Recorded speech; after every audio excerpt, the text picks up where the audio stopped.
Assalamualaikum warahmatullahi wabarakatuh.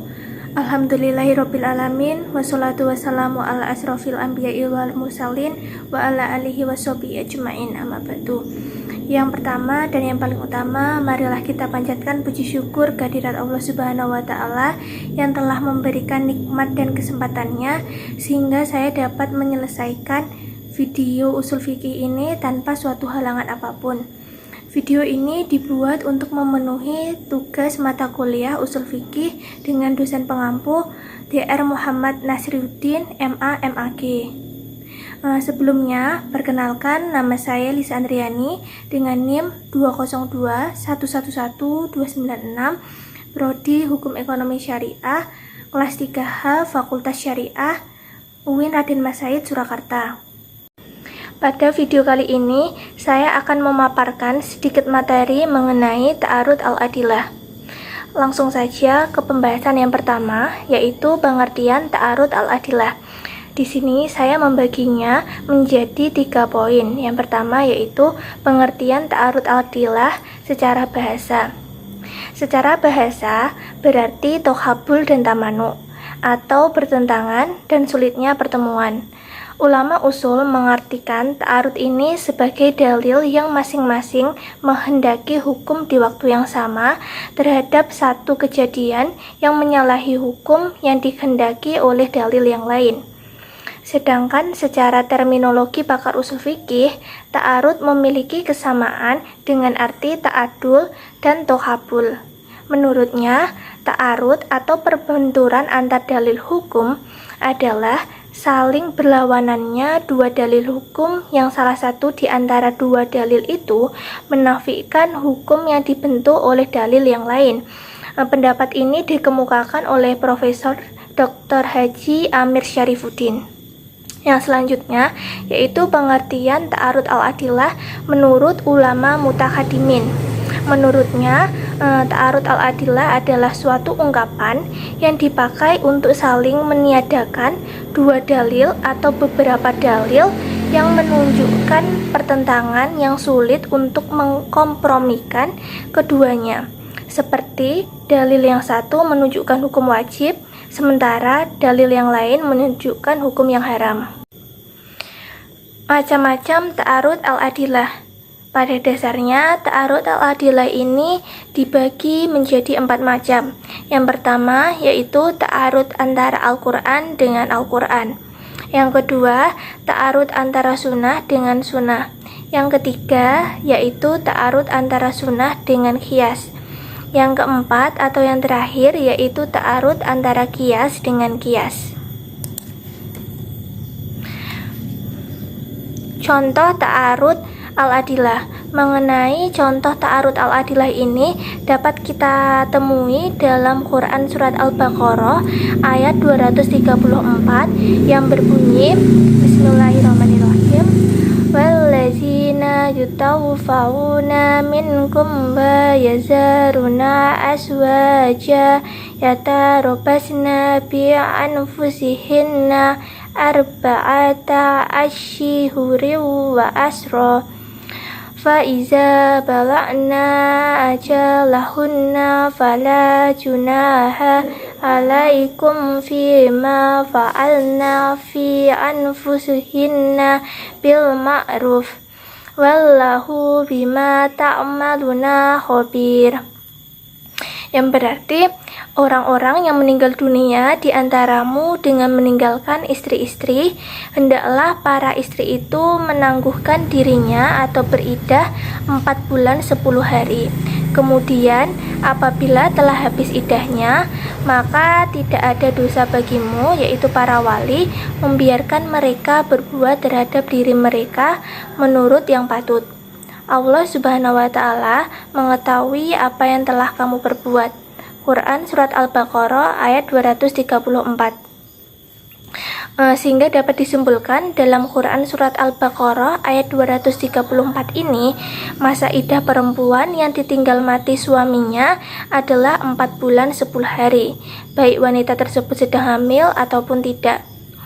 Yang selanjutnya terdapat dalam Quran surat At-Talaq ayat 4 yang berbunyi Bismillahirrahmanirrahim, wallai ja'isna minal mahidi min nisaikum in irtabtum fa iddatuhunna salasatu asyhuri wallai lam yahdin wa ulatul ahmali ajaluhunna ayyadana hamlahun wa may yattaqillaha yaj'al lahu min amrihi yusra, yang berarti dan perempuan-perempuan yang tidak haid lagi atau menopause di antara perempuan-perempuanmu, jika kamu ragu-ragu tentang masa idahnya, maka masa idah mereka adalah 3 bulan, dan begitu pula perempuan-perempuan yang tidak haid.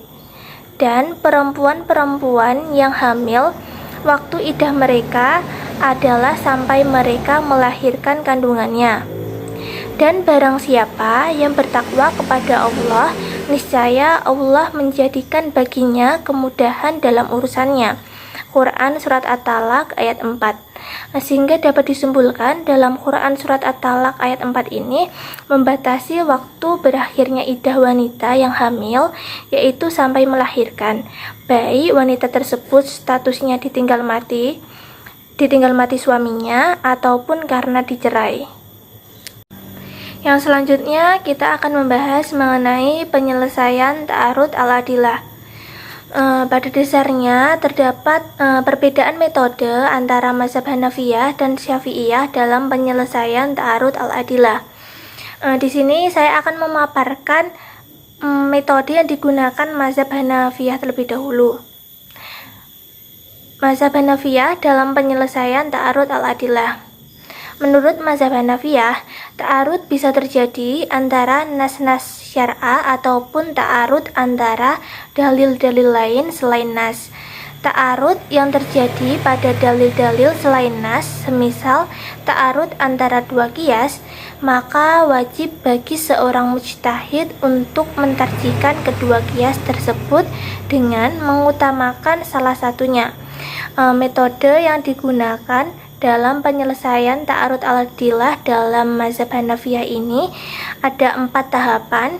Yang pertama yaitu nasak, yaitu melacak sejarah dari kedua nas, dan ketika sudah diketahui mana yang lebih dahulu datang dan mana yang datang kemudian, maka nas yang datang kemudian hukumnya menasak yang terdahulu. Yang selanjutnya yaitu tarjih.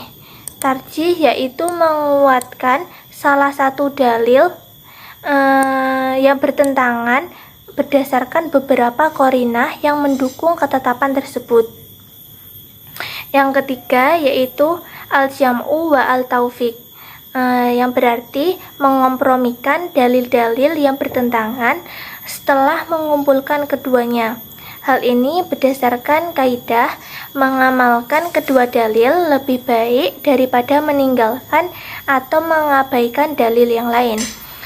Metode yang terakhir yang digunakan dalam mazhab Hanafiyah ini yaitu tasakhud al-dalilain, yaitu langkah terakhir mujtahid, yang berarti menggugurkan kedua dalil yang bertentangan dan mencari yang lebih rendah.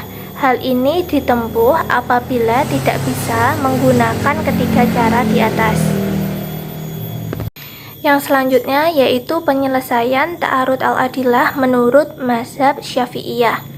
Menurut mazhab Syafi'iyah, apabila terjadi pertentangan antara 2 qiyas, maka yang dilakukan seorang mujtahid adalah mentarjihkan salah satu qiyas.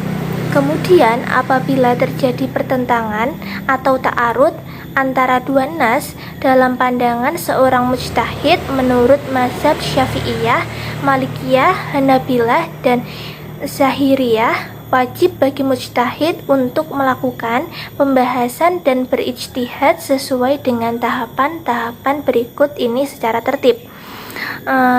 Berikut ini merupakan metode yang digunakan mazhab Syafi'iyah dalam penyelesaian ta'arud al-adilah. Di sini terdapat 4 tahapan. Yang pertama yaitu al-jam'u wa al-taufiq.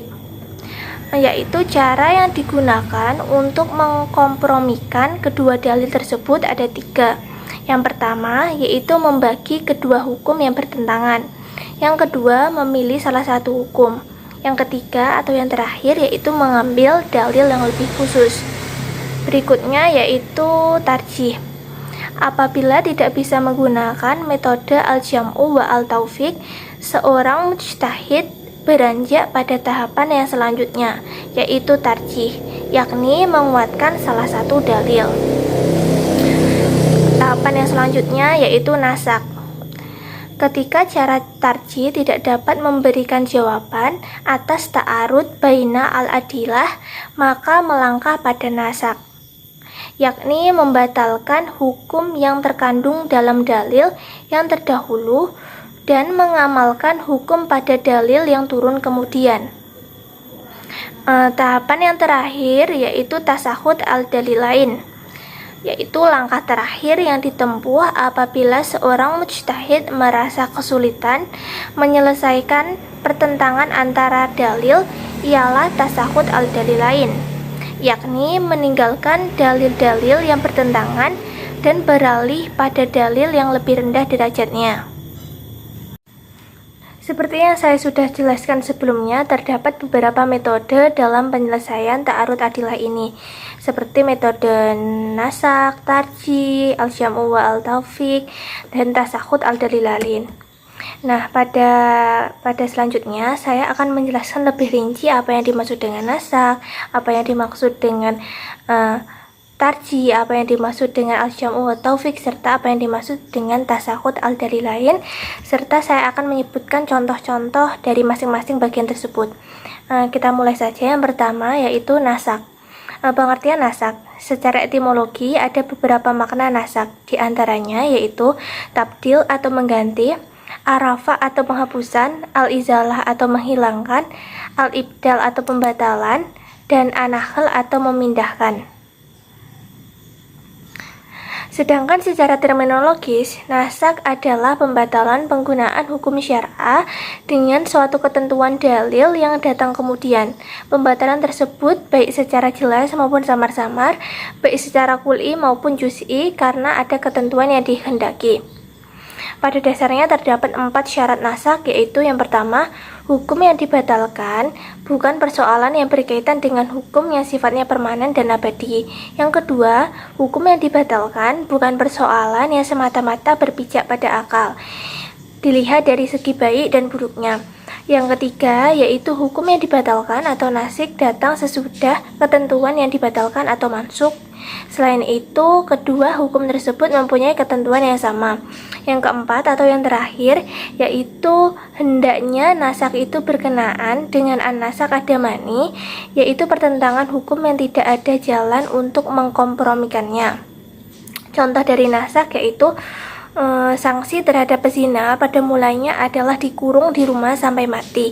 Hal ini berdasarkan dalam Quran surat An-Nisa surat keempat ayat ke-15 yang berbunyi, Bismillahirrahmanirrahim, wallati yatinal fahisyata min nisaikum fatashhidu alaihinna arba'atam minkum fa in syahidu fa amsikuhunna fi buyuti hatta yatafahunal mautu aw yaj'al lahunna sabila, yang berarti, dan terhadap para wanita yang mengerjakan perbuatan keji, hendaklah ada 4 orang saksi di antara kamu yang menyaksikannya. Kemudian, apabila mereka telah memberikan persaksian, maka kurunglah mereka, wanita-wanita itu, dalam rumah sampai mereka menemui ajalnya, atau sampai Allah memberikan jalan lain kepadanya. Quran surat An-Nisa surat keempat ayat ke-15. Sedangkan hukum yang tersebut dalam ayat An-Nisa ini, ayat 15 tadi, tidak berlaku lagi dengan telah adanya had zina, sebagaimana yang terdapat dalam Quran surat An-Nur ayat kedua surat ke-24 yang berbunyi, Bismillahirrahmanirrahim, Az-zaniyatu was-zani fajlidu kulla wahidin minhum min'ata jaldati wa la kunskum bihima rafatum fi dinillahi in kuntum tu'minuna billahi wal yawmil akhir wal yashhad azabahuma ta'ifatum minal mu'minin, yang berarti bezina perempuan dan bezina laki-laki deralah masing-masing 100 kali. Quran Surat An-Nur surat ke-24 ayat kedua. Tarjih secara etimologis berarti menguatkan, sedangkan secara terminologis berarti memilih dan mengamalkan dalil atau alasan yang terkuat di antara dalil-dalil yang tampak berlawanan. Amir Syarifuddin menyebutkan setidaknya ada 3 buah hakikat tarjih dan sekaligus merupakan persyaratan bagi tarjih, yaitu yang pertama, 2 dalil tersebut berbenturan dan tidak ada kemungkinan untuk mengamalkan keduanya dengan cara apapun. Yang kedua, 2 dalil tersebut sama-sama pantas memberikan petunjuk kepada yang dimaksud. Yang ketiga, ada petunjuk yang mewajibkan beramal dengan salah satu dalil tersebut dan meninggalkan dalil yang lain. Contoh dari tarjih yaitu hadis yang diriwayatkan oleh Abi Rafi, yaitu sesungguhnya Rasulullah Shallallahu Alaihi Wasallam menikahi Maimunah dalam kondisi halal atau tidak berihram, sedangkan saya bermusyafir mengikuti mereka berdua. Hadis riwayat Ahmad dan Tirmizi. Lalu terdapat hadis lain, yaitu hadis dari Ibnu Abbas.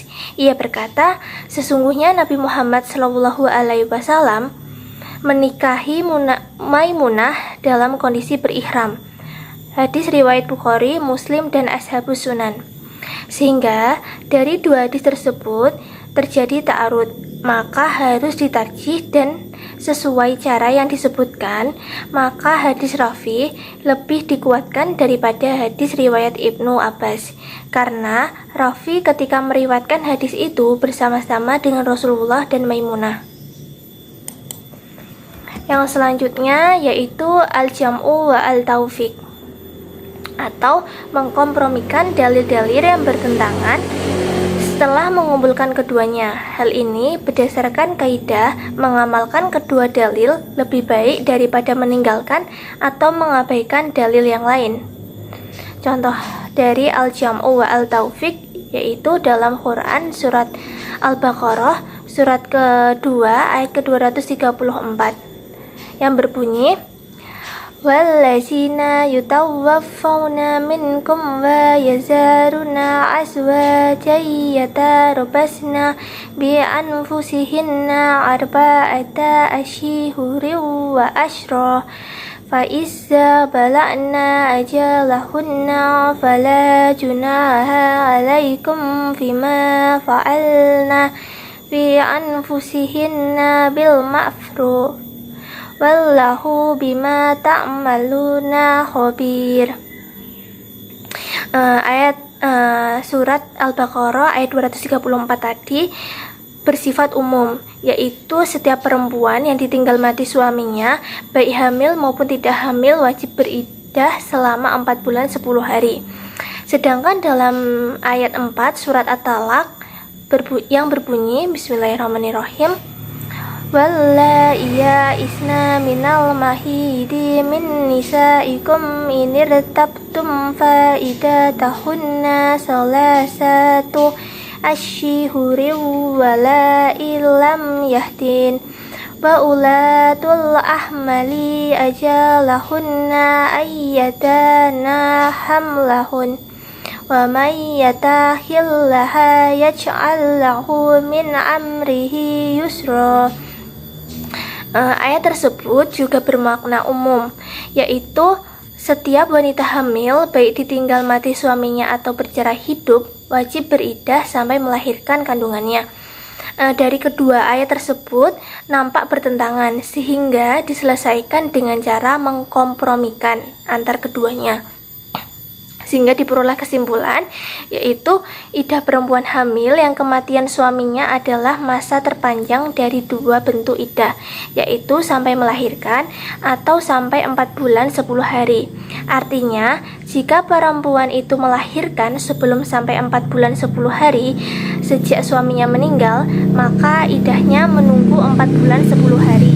Dan jika sampai 4 bulan 10 hari perempuan itu belum juga melahirkan, maka iddahnya sampai ia melahirkan kandungannya tersebut.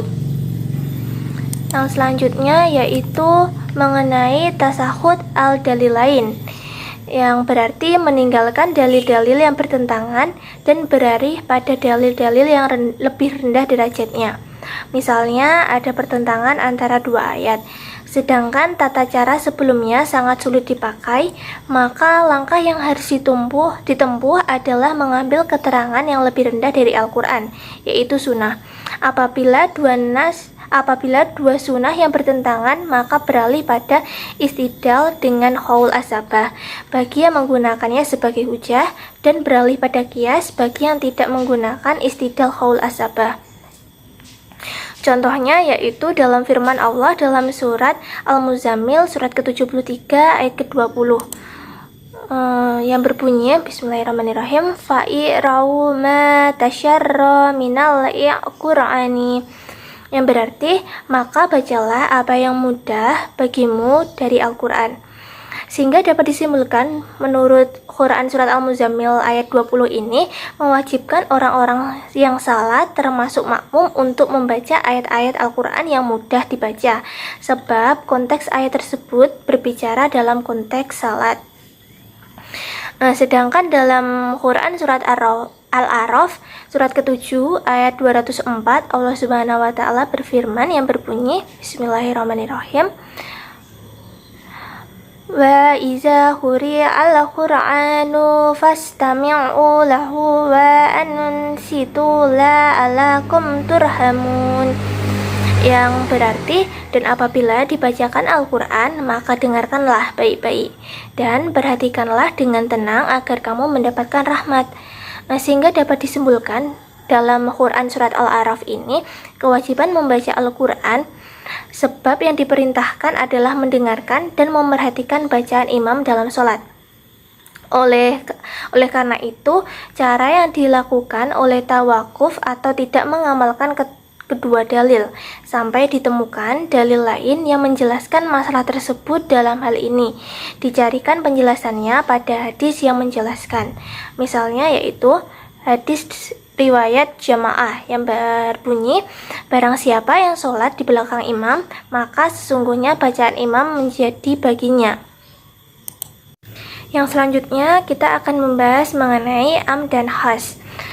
Pengertian am adalah lafal yang menghabiskan atau mencakup segala apa yang pantas baginya tanpa pembatasan.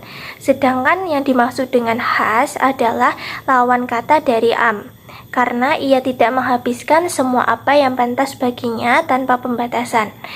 Contoh pertentangan dalil antara dalil am dan dalil khas, yaitu dalam Quran surat An-Nur ayat 4 dengan Quran surat An-Nur ayat 6.